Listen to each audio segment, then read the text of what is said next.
ঢাকার রাস্তায় হাঁটলে এখন আর শুধু যানজটই মন খারাপ করে না, নিত্যদিনের এক নতুন আতঙ্ক হয়ে দাঁড়িয়েছে বেওয়ারিশ কুকুরের দৌরাত্ম্য। গলি, মহল্লা, সড়ক সব জায়গায় দল বেঁধে ঘুরে বেড়ানো এসব কুকুর শিশু থেকে শুরু করে সাধারণ পথচারী সবাইকে ফেলেছে চরম অনিশ্চয়তায়।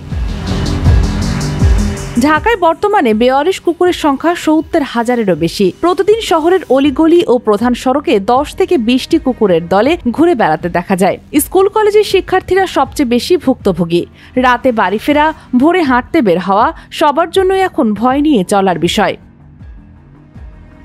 অসুস্থ, ক্ষতবিক্ষত, রোগাক্রান্ত কুকুর ছড়িয়ে দিচ্ছে সংক্রমণের ঝুঁকি। রাস্তায় যারা খোলা আকাশের নিচে ঘুমায়, খোলা দোকানপাট, সবচেয়ে বেশি ঝুঁকিতে আছে এই মানুষগুলো। বাংলাদেশে জলাতঙ্ক এখন একটি বড় জনস্বাস্থ্য সমস্যা। ২০২৩ সালে কুকুরের কামড়ে ৬ লাখের বেশি মানুষ নিয়েছে টিকা। ২০২২ সালের সংখ্যা ছিল প্রায় ৫ লাখ। গত ২ বছরে ৮৬ জন মারা গেছে জলাতঙ্কে। ২০১২ থেকে ২০২৪ কুকুরের কামড়ে প্রাণ হারিয়েছে ৭৭১ জন। ২০২৩ সালে মহাখালী হাসপাতালে চিকিৎসা নিয়েছেন ৯৪,৩৮০ জন। ২০২৪-এর আপডেট এখনও আনুষ্ঠানিকভাবে প্রকাশিত হয়নি, কিন্তু ধারণা করা হচ্ছে সংখ্যা আরও ভয়াবহ। সরকার ২০৩০ সালের মধ্যে জলাতঙ্ক নির্মূলের লক্ষ্য ঘোষণা করেছে।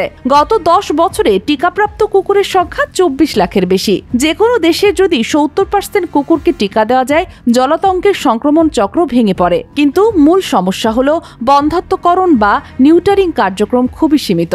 দক্ষিণ সিটি কর্পোরেশন ২০২৩-২৪ সালে মাত্র ১৫৫০টি কুকুরকে বন্ধ করতে পেরেছে। উত্তরা সিটি কর্পোরেশনের ভেটেরিনারি ডাক্তারই নেই, ফলে কুকুরের জন্মহার কমার বদলে উল্টো বাড়তেই থাকে। উত্তরায় বিভিন্ন সেক্টরে দেখা যায় কুকুরের তাণ্ডব। রাতে কিংবা ভোরে বাইরে বের হওয়া ঝুঁকিপূর্ণ হয়ে উঠছে সাধারণ মানুষের জন্য। এবং শুধু উত্তরা নয়, সিলেট, খুলনা, গোপালগঞ্জ, ভেড়ামারা বিভিন্ন শহরে একই চিত্র।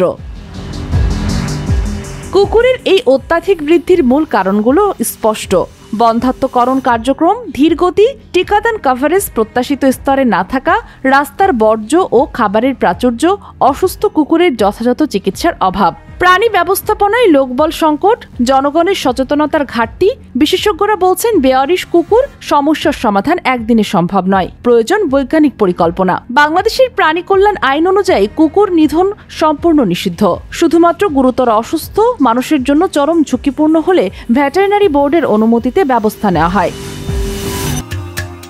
আন্তর্জাতিকভাবে WHO, OIE, FAO সবাই এক বাক্যে বলছে, কুকুর হত্যা করলে কখনোই জলাতঙ্ক কমে না, বরং টিকাদান ও বন্ধ্যাত্বকরণই একমাত্র সফল ও মানবিক পদ্ধতি। মানুষের নিরাপত্তা যেমন জরুরি, তেমনি প্রাণীর প্রতি মানবিকতা ও বৈজ্ঞানিক ব্যবস্থাপনাও সমান গুরুত্বপূর্ণ। যদি আমরা নিয়মিত টিকাদান, সুশৃঙ্খল বন্ধ্যাত্বকরণ ও জনসচেতনতা নিশ্চিত করতে পারি, তাহলে ঢাকাকে আবারও নিরাপদ ও ভয়হীন একটি শহরে ফিরিয়ে আনা সম্ভব।